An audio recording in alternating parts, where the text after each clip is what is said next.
Hello, I'm Dr. Sheila Segerson, Director of Shelter Solutions at Maddie's Fund. Welcome to Maddie's Monthly Behavior Connection, a monthly webcast where we learn about topics of interest to those of us who are interested in animal behavior, providing support to keep pets in homes or supporting pets while in shelter or foster care. Our guest today is Fernando Diaz. Fernando is the Behavior Center Academy Manager for the San Diego Humane Society. With over 15 years of experience in the animal care industry, he's worked with marine mammals, reptiles, fish, cats, and dogs. He is a certified dog behavior consultant, a certified shelter behavior specialist with the International Association of Animal Behavior Consultants, or IAABC, and a certified professional dog trainer with the Certification Council for Professional Dog Trainers. He is a fear-free certified trainer and a professional member of the Association of Professional Dog Trainers. Fernando has served as a board member at large for the IAABC and most recently as president of the board of directors for Shelter Playgroup Alliance. Through their business, Building Better Bonds, Fernando and his wife work with pet parents to maintain and enhance the animal-human bond. They also support animal welfare professionals and organizations nationwide, helping to improve processes, pathway planning, and best practice guidelines. Fernando lives in California and shares his home with 2 hound dogs and a spunky cat. Today, Fernando will be talking to us about managing canine arousal behaviors in the shelter setting. Welcome, Fernando. Thank you. Let me get my slides up. Thank you, Sheila, for the warm greeting. I do want to say that while what I'm sharing with you today is my experience working with high arousal dogs in the shelter industry, it's not necessarily the San Diego Humane way. It's more a culmination of my years of experience. I do want to take a moment to acknowledge that this presentation was originally one that was shared at the 2019 Colorado Animal Welfare Conference. Kat Miller, Lisa Melanax, and Pia Silvani all contributed to that presentation. And while I've made many changes and I've updated it to reflect more handling and direct management of the animals, it did come from that original presentation. So I did want to start with kind of a general agenda. Do want to talk about definitions, especially when you're talking about something like arousal. We have different thoughts about what arousal means and how it presents. So I'm going to start with those definitions. I do want to talk a little bit about potential causes of arousal. I do have that with an asterisk there because the reality is we are usually not going to be able to know. We're not going to know exactly what caused that situation, what learning history was involved, or what experiences. But we can throw in some guesses. I would then look at behavior management, which is what we often do in the shelter industry, and behavior modification.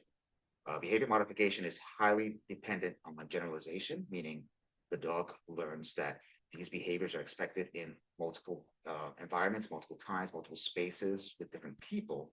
And that's very hard to do in the shelter industry. So I do focus more on management, but there are some things we can do for modification. And then finally, we'll open it up for questions that you might have about high arousal dogs. So starting with definitions, we often hear things, the dog's crazy, hyper arousal, impulsive, hard to manage, difficult. And these labels interfere with our ability to really work with these animals. And so they create a situation where we are creating an obstacle to our being able to manage these dogs.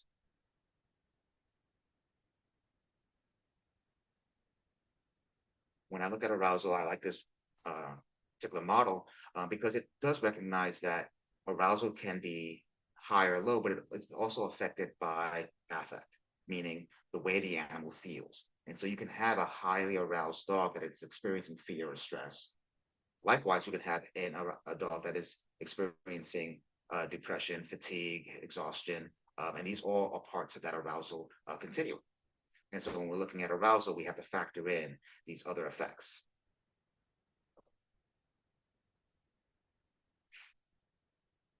I like to operationalize the behavior we're seeing. And so when we're looking at a dog in a confined space or in a shelter kennel, we're often going to see things like the pacing, the stereotypic behaviors or behaviors that appear to lack a functional meaning to them. You may have the high pitch vocalization or frequent vocalizations, dogs in constant movement, like this one.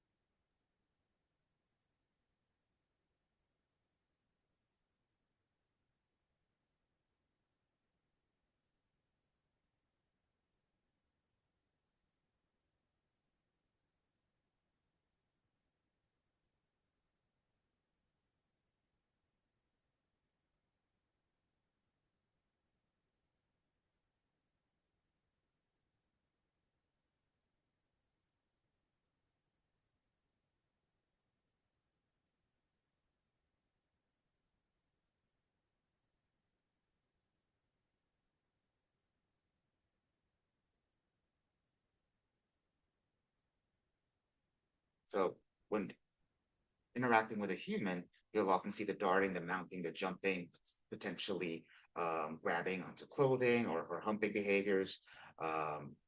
Mouthing often occurs. And so you can see that in this video, this dog is constantly in movement, constantly jumping up on the handler, making it difficult for that handler to continue that evaluation they were trying to perform in that moment.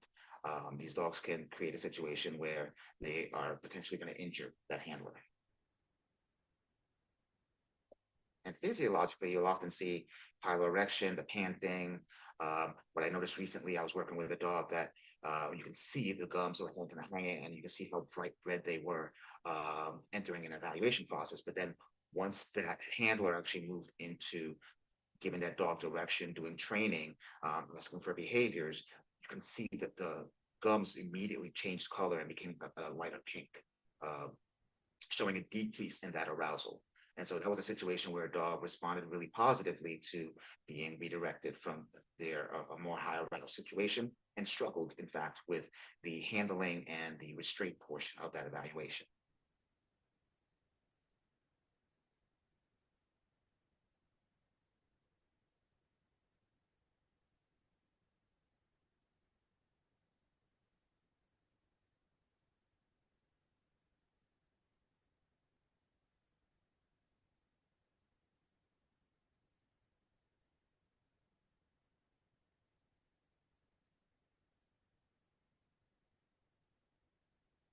And in that video, you can see how bright red those gums are.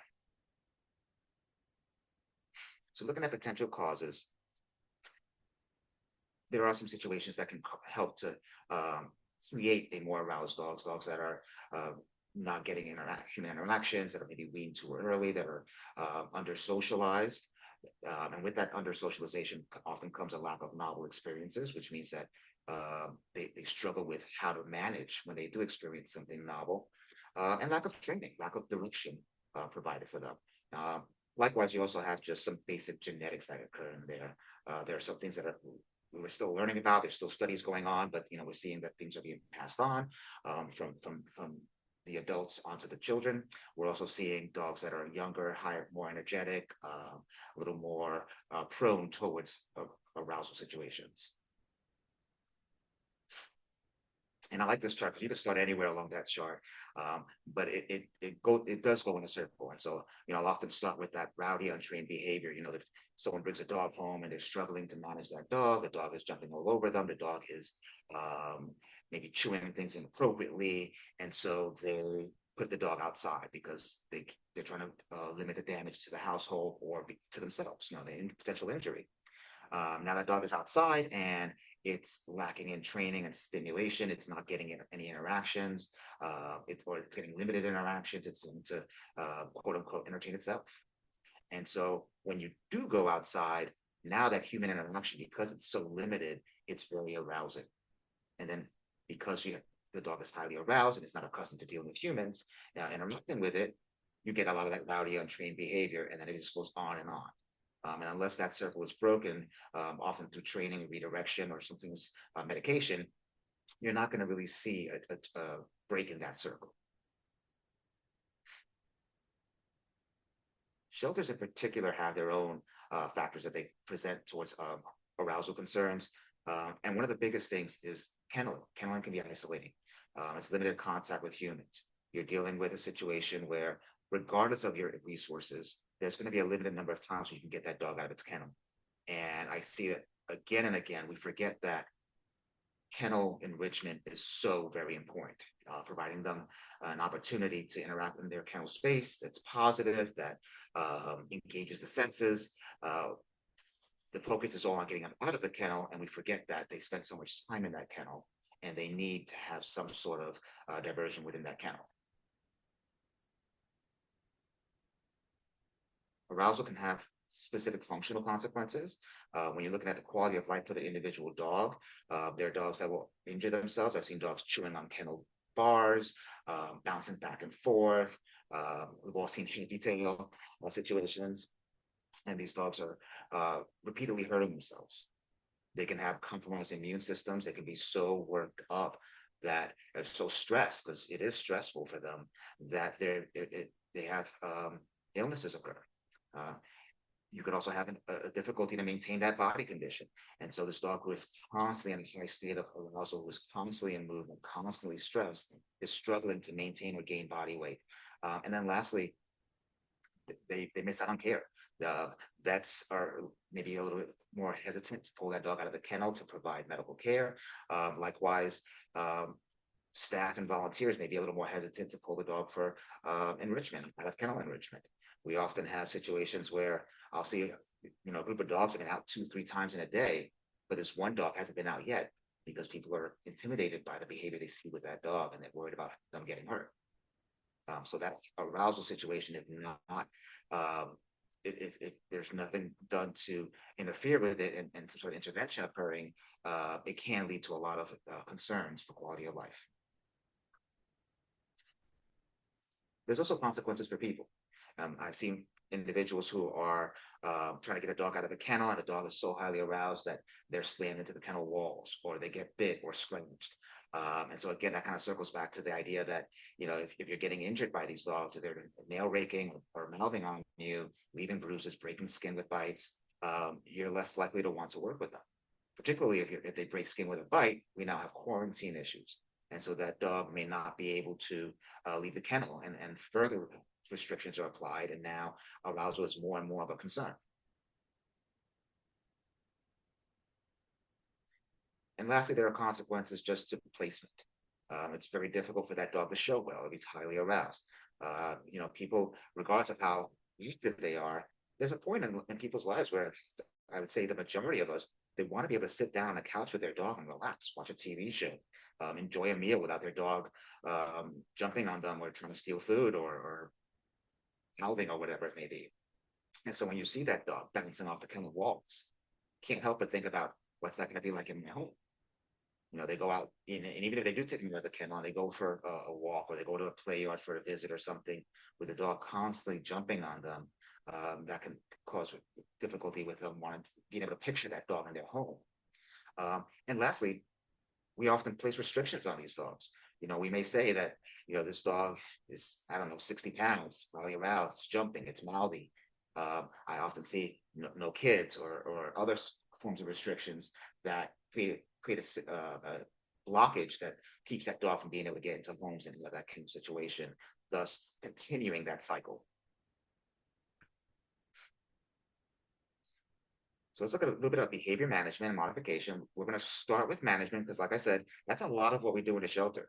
We'll often call it modification. The truth is, we're really trying to work with a dog to give it some skills, keep him out of trouble, so that they can get placed. And that's really what a lot of the work we do is, just trying to get that dog out of the shelter without anyone getting injured.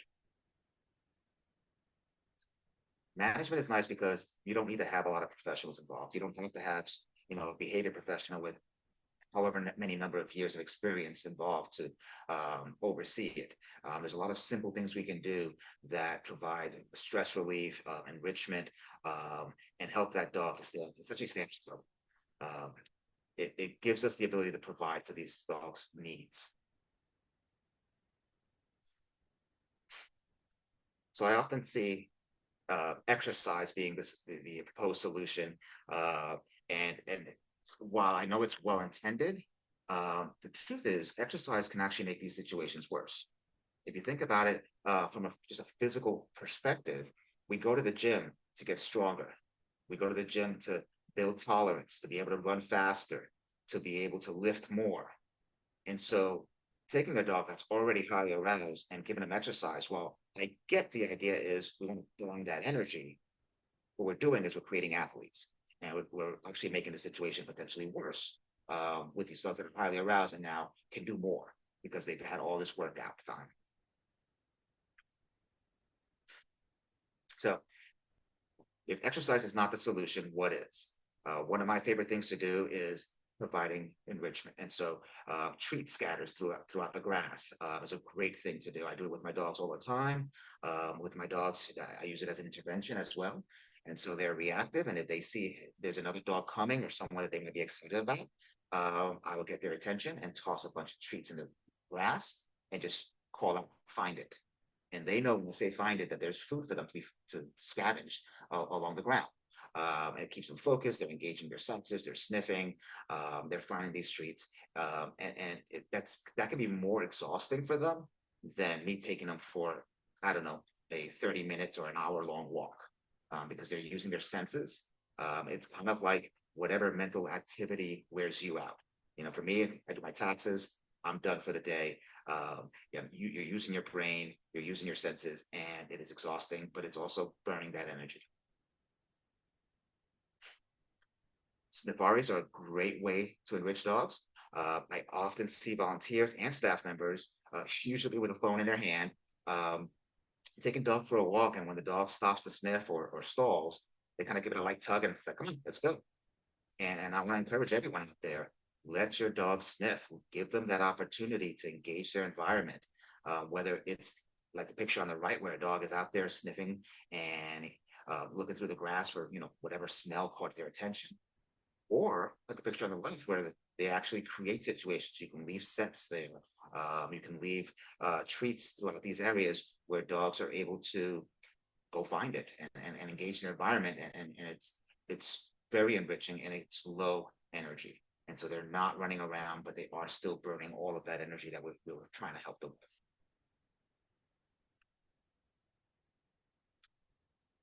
The other thing is, and I kind of alluded to this, is we want dogs to understand that sometimes activity is going to be low energy. And so weeding by dogs, whether they're in a kennel or in a room with you, quiet time, if you have the option of having an office space and maybe having a dog that can just lay there, you give them food, you give them a bed, and you go about your day. The picture on the right, we have someone playing the guitar. I had a shelter I worked at where a volunteer came up to me and said, a friend of mine plays the harp. And she'd love to play for the dogs in the shelter. And I'll be honest, I was a bit dubious. I did not think it would be very effective, but I also figured, why not? So she came into the shelter with a harp, full-size harp on wheels, and she sat there and played music. And I remember walking into the kennel space, and you could hear a pin drop. It was silent. The dogs were so intrigued. They were all lying there, some all cute, like with their paws crossed. But they were relaxing. And so hearing that, it gives them an opportunity to experience something different, something novel, but also low energy and relaxing. You can also do this with audio. Studies have shown that audiobooks are really great for dogs that are in the shelter or struggling with stress. That, it helps them to just relax. That's something you can do with, small recorders nowadays, small speaker sets, and it helps those dogs to experience a low energy interaction. We can also adjust the actual physical situation, look at using your guillotines. If I was going to pull those dogs, halfway down the line there, I may move the other dogs to the other side of the guillotine so that they have the opportunity to engage with something else, maybe some enrichment there, some treats, but they're not focused on, is it my turn? Am I going to get a walk now? Am I going to get out now? You can also look at kennel placement. If you have a dog that is struggling, depending on how your kennels are set up, it may be beneficial to have them by the exit route so they get out first, or it may be beneficial to have them on the other end where they don't watch all the dogs pass them.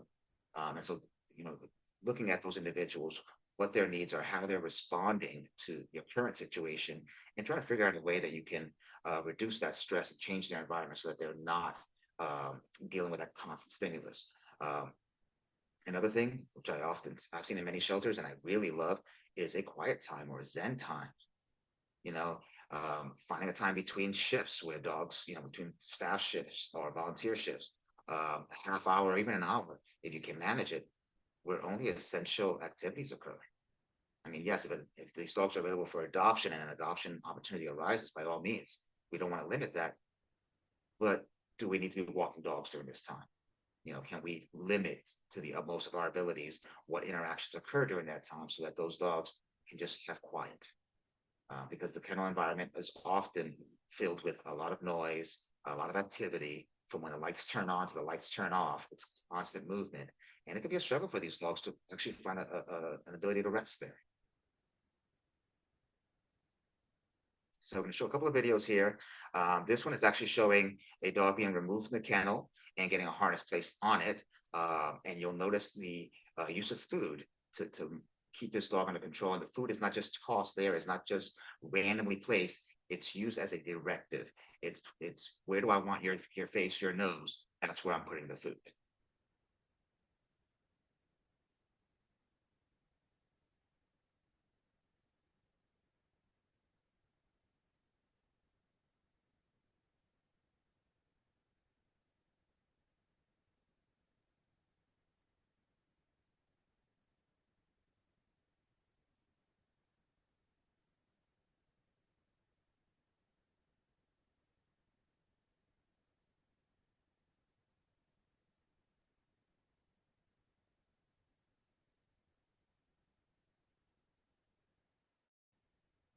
The dog needed a harness because ear injury. Aside from when they accidentally put it on its nose, you see the food is placed on the floor. And then when the dog was brought back to the kennel, they smeared it on the wall. So the dog is busy licking the wall while the harness is being removed. It's a really highly effective use of those treats so that that dog is focused on getting that treat and not necessarily on being restrained or handled or anything going on with the harness. We're going to talk a little bit here about how we hold the leash. And while I put this under management, it's really important to remember how we hold that leash, how we manage that leash can really affect the way that dog behaves. I work at other shelters. I come in there to provide them behavior support. And I've had many times where I walk in and they're asking me to pull a dog that they consider to be difficult, highly aroused, maybe mouthy, one that pulls, miles on the leash or something. And I often hear that the dog's on its best behavior today. It never does this with us. And then I show them how to do the same thing I'm doing, because it's really about how you're holding that leash, how you're managing that leash that helps that dog to behave differently. Now, I'm not going to say that this works for every dog every time, but the way you manage that leash can have a huge difference on the way that dog behaves. So here we have what we call a microphone grip, and it's how you hold that leash. The big thing we want to focus on is we're not putting the leash around our wrists or wrapping loops around our fist. And what I often hear about this grip and the one we're going to see in another minute is that it doesn't feel as strong. It doesn't feel as much control. And until you actually are using it and you're feeling that dog pull, or you have a partner who's been pulling on it to kind of show you just how good a grip it is, it's hard to see that that's really a better grip. But you actually have less control when you're wrapping it around your wrist or your fist, and you're more likely to get injured in those situations.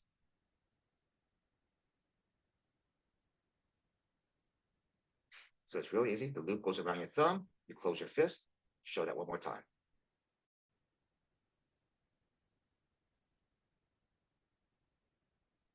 This finger wrap is an alternative of that microphone grip. So you still put the leash over your thumb, but then you loop the remaining part of that leash between your thumb and your forefinger and then around your forefinger.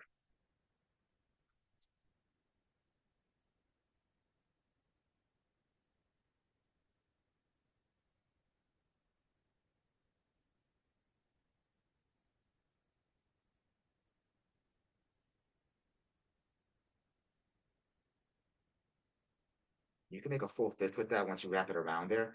And I'll play it one more time, but you'll notice there is actually a dog at the other end of that leash who's pulling, and she's able to manage and control that because of that grip.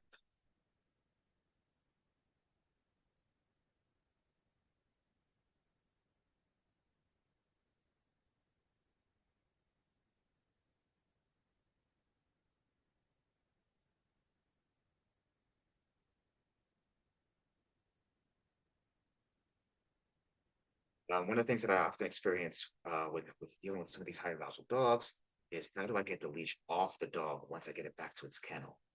So what I'm about to show you is what we call a two leash clip. My training partner calls it something like the no slippy clippy, but it seems silly to say that, so I stick with two leash clip. But by taking a second lead, different material, different color, and clipping it onto the where the leash loops around the dog's neck, you're actually able to pull on that instead of actually handling the dog, and it allows you to remove the leash without physically touching the dog. This does require either being able to slip this on the dog while it's distracted. And if you're doing it that way, I often recommend using natural stopping points like doorways to clip it on real quick and easy. Or if you know that you're dealing with a dog that may be difficult to manage, bringing them back to the kennel, or has a history or maybe of sensitivity to being handled on the neck, maybe it's had some bad experiences with collar holds or something, you can prepare this before you pull the dog out of the kennel and just have that second lead on there.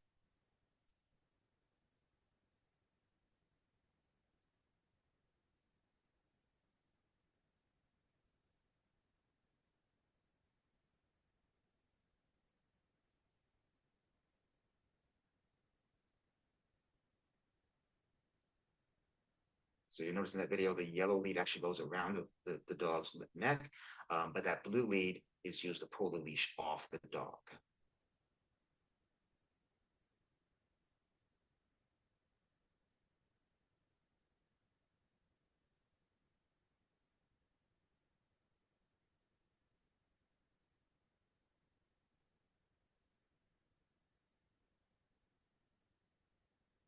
You can wait till you have that dog in the kennel, have the gate cracked. Maybe if I like to put my foot against the door so that the dog can't push out, and then I just pull down with that second lead and it comes right off. So here we're going to see a little bit of leash management. We're going to see the second half of this video a little bit later on, but here I just want to show that I'm able to keep this dog from jumping on me, redirect the dog just using the leash itself.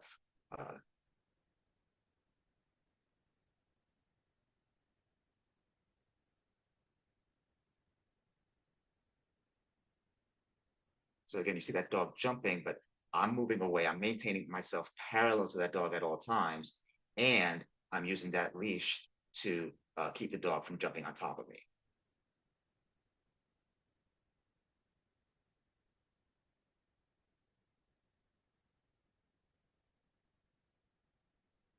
So looking at modification, this requires a little more skill and experience. We're trying to work on a lower but positive state of arousal. So remember that circumspect view of arousal earlier, where we talk about this positive and negative. There's the positive feelings and the negative feelings, depression or fear. We want to maintain that positive but lower state of arousal where a dog is feeling comfortable, confident, not afraid, but still not to the point where they're difficult or dangerous to manage. So again, this requires a little more skill and experience. It addresses the actual root cause of that arousal, or attempts to at least. But again, we still have that issue of generalization, getting that dog to understand that this change in behavior goes everywhere. It's not based just on the kennel space or in this particular room or with this particular handler. So when we're looking at that, we're looking at reinforcing for alternative behaviors. And alternative behaviors can be anything. It can be, I'm reinforcing you for not jumping on me. You're walking along sniffing things, great, here's some treats. It can be an incompatible behavior. I get you to sit instead of jumping on me, or maybe do a low hand target, keeping your head down on the ground, your feet on 4 feet on the floor. The point is, we're trying to reinforce the dog for doing anything side of those high arousal behaviors, and keeping it positive. So rather than saying, don't do this, don't jump on me, I'm saying, I want you to sniff the ground. I want you to sit, things like that. So in this video, it's really cool because I went to some of my team that I work with and I said, I want to see a high arousal dog. And so I went to the first part of the video, you're going to see the first interaction. I've never met this dog before. And then it fades out and you see the second interaction, which occurred about an hour later. And you'll see a very salient difference in that behavior.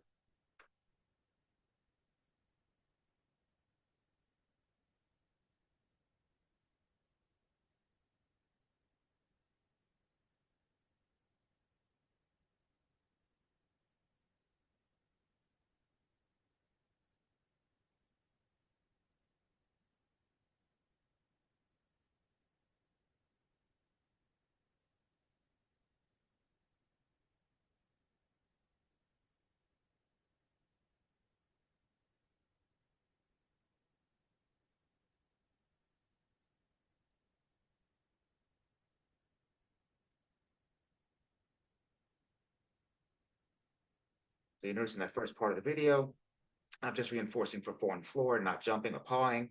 And then as I came back to that second session, the dog is less likely to jump. I think it only jumped once or twice. I'm focusing more on the four on the floor, engaging the dog, keeping the dog moving. But the dog is showing a much lower state of arousal at that point. Still aroused, there's still some polar erection there. Its tail is still up and moving, but it's being redirected. That said, I don't know that there'd be necessarily a huge difference in this dog's overall behavior through those two sessions. At the start, if I were to pull the dog from the kennel, I may see upkeep or an uptake in that arousal. I may start jumping on me again. And I don't expect this necessarily to be that kind of behavior you see with everyone else. 2 sessions with me, an hour apart, but does not necessarily translate to a full change in behavior. But over time, it can. And this is one of my favorite things, just mat work. There's protocols out there that really try to proof this behavior. And so you'll have, a dog stays on the mat where you're clapping or walking away or making noises. When I'm doing this, I'm not necessarily looking to prove anything. I'm not looking to do anything except for get the dog to focus on a particular focal point and eventually, but ideally, rest at that point. And so you'll see this dog, first time I've interacted with this dog, I threw a towel down and we're working on just approaching the mat, reinforcing for that, and then working towards the dog staying on the mat.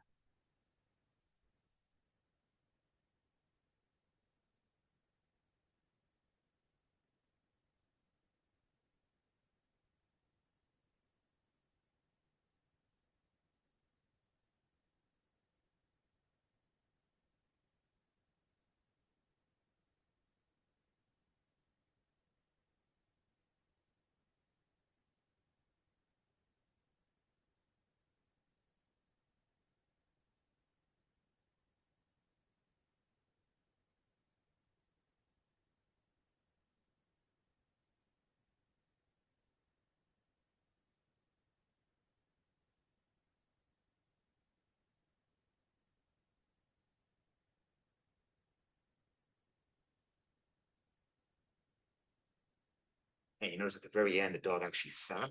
And so I did what we call a jackpot.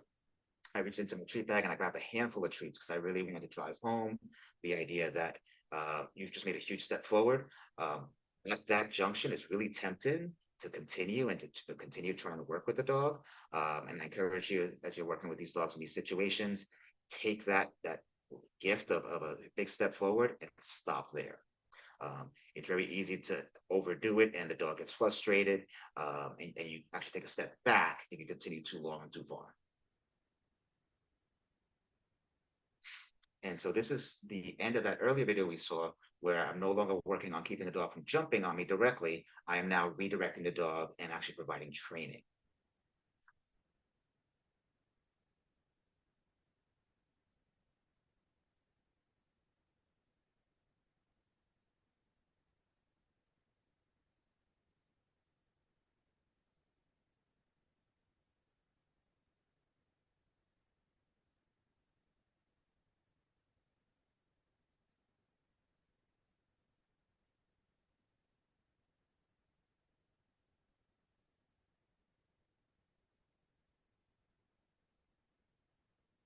So at the end of that session, I'm actually throwing treats into the gravel.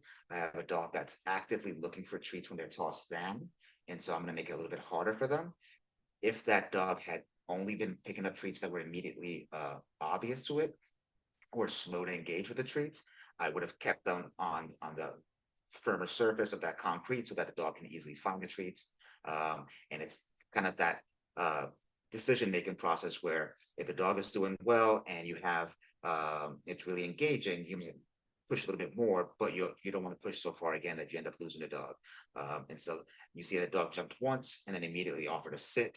And that was the same session from earlier. It was just one long recording that I cut into 2 different pieces. So I do want to leave you with some final thoughts about arousal and managing it within a shelter environment. Almost everything that I've shared with you today applies to foster. You can give your dogs quiet times. Managing that leash is important. Enrichment within whatever confined space that you keep the dog in is important. So all of this really applies. But when you're looking at that dog and you're trying to figure out how to work with the dog and, that hiring situation, quality of life is important for the dog, for the foster, for the shelter staff and volunteers, for the adopter. I have dogs at home right now that they're hound dogs, they're loud. My girl is fearful of strangers. I can't just have someone walk into my home. My lifestyle accommodates that well, but not everyone is up for making that change in lifestyle or is comfortable with that type of lifestyle. And so you have to be cognizant of what we're asking that adopter to do. We have to ask ourselves if we can manage the triggers that cause this behavior. If a dog is showing high arousal every time it sees another dog and we can't remove it from that, we need to figure out, okay, is there something we can do to change the situation? Maybe that's a situation where foster is appropriate. But we want to make sure that we're actively looking at these situations and trying to intervene when and where we can. Can we teach alternatives? Again, the sits, the low targets. Can I engage you in an alternative behavior like the find it game? If I can't do that, that tells me one thing versus if you're easily able to be redirected. Fosters are an invaluable tool. I've been in a shelter where we lost our volunteers for a month because of the canine illness, and it really drove home just volunteers. They are the driving force in any shelter. Without volunteers, we can't do what we do, and so we have to take care of them as well. And so we have to carefully assess. It's based on what we know of this dog's behavior, its history, its intake, its shelter behavior, the entire picture. Is this an appropriate foster candidate? And sometimes that's a yes, sometimes that's a no. And if it's a no, we might look at something else, a transfer option. But we also want to make sure we value our transfer partners. And so what I'm trying to say, it is a complex equation, and we need to make sure that we're not just focused on getting can we keep the dog out of trouble to get him out of the shelter? What happens next? Can we keep him out of the shelter? Is the quality of life for that dog something that we're comfortable with? And lastly, pharmacological interventions. I don't say much about this because I am not a vet. I don't have that experience. It's outside my lane, and I do try to stay inside my lane. But if your shelter is fortunate enough to have, vets with experience or a relationship with an external vet, that might be something that you can try to help with that arousal situation. Okay, and I think this is where we open it up to questions and answers. All right. Thank you so much, Fernando. This presentation was amazing. Just such a perfect combination of giving us background and thinking about causes and that type of thing, as well as tons of practical information. So I really appreciate you sharing. I'm going to have you stop screen sharing so that we can get to our Q&A and they can see us a little better. All right. We have a number of great questions. The first one is, what are good methods to use to retrieve dogs from kennel who are not treat motivated? I hear that often about dogs being treat motivated. And I think two things about that. One, I have to ask, are we using the right treats? But two, if a dog is highly stressed, if it's highly anxious, or just at a constant state of high arousal, they may be less likely to take treats. I know that if I am dealing with a difficult situation, if I'm stressed, I'm less likely to eat. I'm less likely to be hungry. And so it's true of dogs too. And so that may be a situation where we need to focus on what can we do to lower this dog's stress, maybe some more in-kennel enrichment, maybe some time out of the kennel to kind of reduce the stress so that we can then start working with treats. But I would say that if a dog is not willing to come out, if a dog is not taking treats, that's a situation where I may want to move dogs around that dog to try to reduce stress, but I'm not looking to force a dog out of the kennel. I want to make sure that dog maintains agency. Thank you. And I will just add, as a veterinarian, that's also a situation where I would consider prescribing behavior medication because they can really help.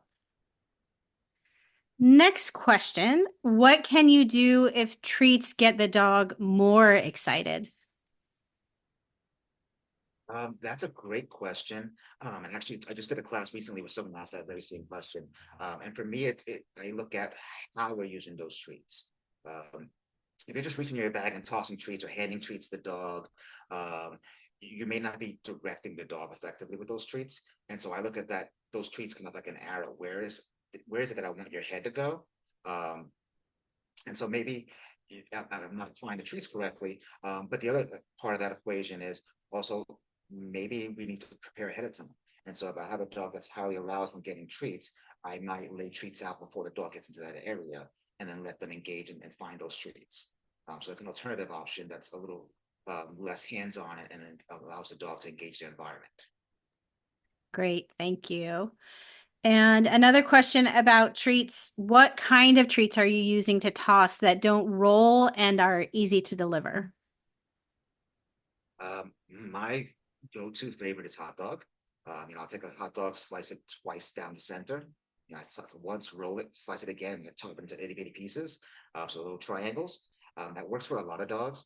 If I'm finding myself in a situation where I need a higher value, cream cheese, like that first video we saw, regular cheese, I might do a preference test and offer different treats and see how that dog engages.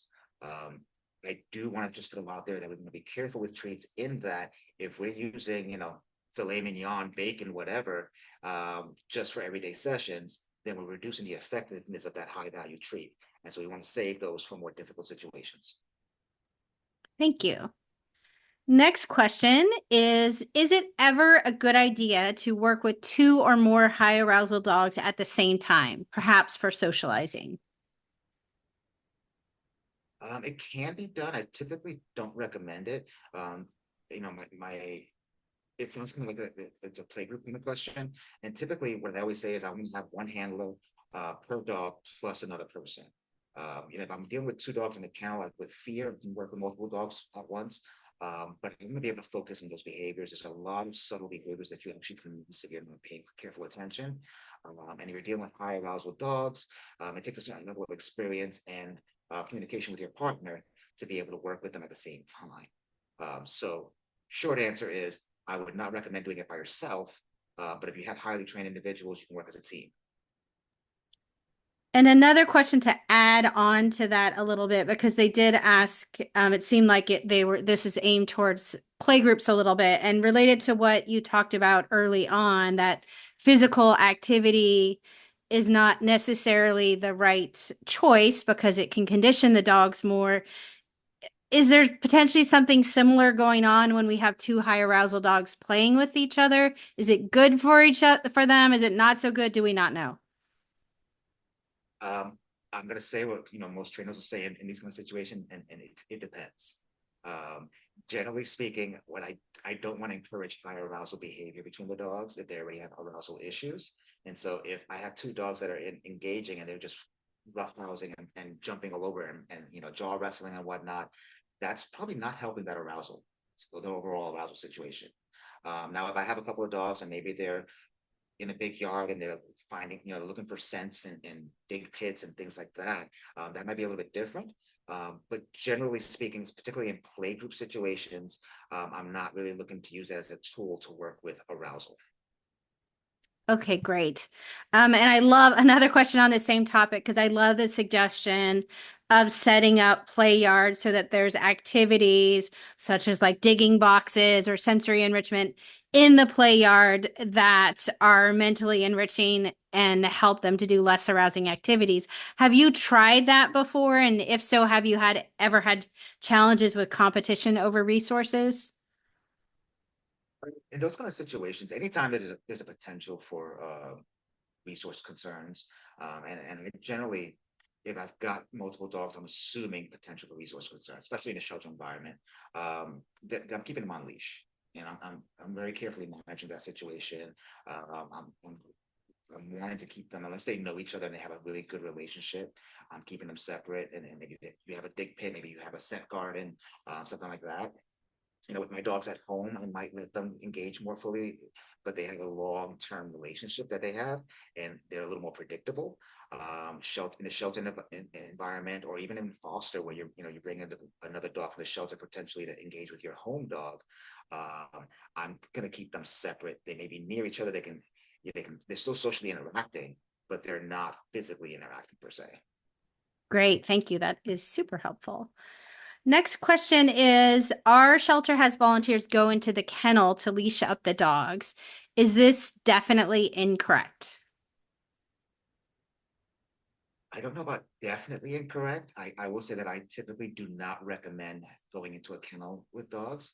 I may, kneel with one knee down, one knee up in front of the kennel door, or toss some treats, see if I can get a dog to come to me and to choose to interact. I really am big on giving the dogs choice. But particularly if I'm dealing with arousal, it can be dangerous to be in a confined space with a dog. And almost all kennels that I've seen generally could be defined as confined spaces. Thank you.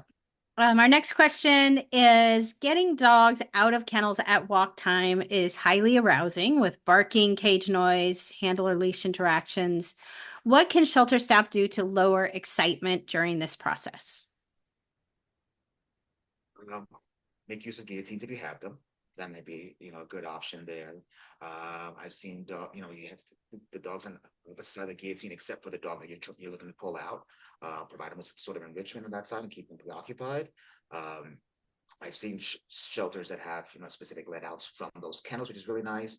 I've also seen situations where gates, experts have been put up and clipped to walls that basically funnel dogs out. And so you're able to do less handling in those situations. So there's a lot of different options involved. I am really big on using treats. I'm keeping those dogs focused. I'm going to throw some treats on the opposite side, get those dogs separated as much as I can. And the dog that I'm pulling out, I'm also using treats, keeping them focused on the ground so that I can get them out of that situation as safely as possible. Great. Thank you. Lots of great suggestions there. Next question. We have a dog that when over aroused, he turns to bite our feet and ankles, and any reaction to it being painful or telling him no increases the over arousal and it encourages the game. I feel like this is a common question. How can we work to eliminate this behavior? Well, any kind of redirecting to take very, very seriously, that could potentially escalate. And I've seen it escalate. One option is the use of two leads. So you have two handlers with two leads on that dog on opposite sides, so that the dog pulls towards one person, the other person on the opposite end is able to keep that dog from mouthing and snapping at them. I would also look at working at the kennel. If leaving the kennel is really a high arousal point, then maybe working them at the kennel and teaching them alternative behaviors there can be effective in lowering that arousal before they leave the kennel. Thank you. And I would just add one other thing that I tend to try in this situation is directing that energy towards something that's more appropriate. So sometimes these are dogs that will hold on to a toy, and that will satisfy that need to grab onto something. Next question. I tried to read in a kennel lane to a single dog, but of course the cacophony of barking kept it difficult to read. I assume this will lessen over time, or does it not? That's been my experience. I've seen many situations where reading begins and the dogs are not accustomed to what this means yet. And over time, the majority of the dogs start to settle down. There's always going to be one or two dogs that really are a little more difficult and maybe not difficult, but highly aroused, struggle with that moment. But it's a routine thing, and routine and consistency are huge. The dogs do start to settle down and start to pay attention and show lower arousal. Great. Thank you. Next question is it recommended to let a dog get their initial energy and potty breaks out, perhaps in a yard off leash, before beginning a session? I really, especially with arousal dogs, but just in general, I don't usually recommend removing the leash from the dog. My one and only dog bite that occurred was a dog that was off leash. But I've also, heard situations where things have changed. I was just with a trainer recently who was telling a story about taking a dog out to a yard. The dog was highly social. It was not showing my arousal behavior. And so they decided to take the leash off the dog. It then began to pour rain. And the dog was so scared of the rain that it took them 45 minutes to an hour to get the dog to a point where they can get the leash back on the dog to get him out of the rain. And so now they're miserable. They're soaking wet. The dog is soaking wet, terrified. And it could have been a lot easier if it was at the very least dragging the lead or using a long lead. Thank you. That makes a lot of sense. And I'm sure really improved safety. Definitely a testament to your handling skills that you have one bite in the shelter environment. I'm really impressed. Next and last question. Do you offer in-person consultations to shelters for overall better management and interactions?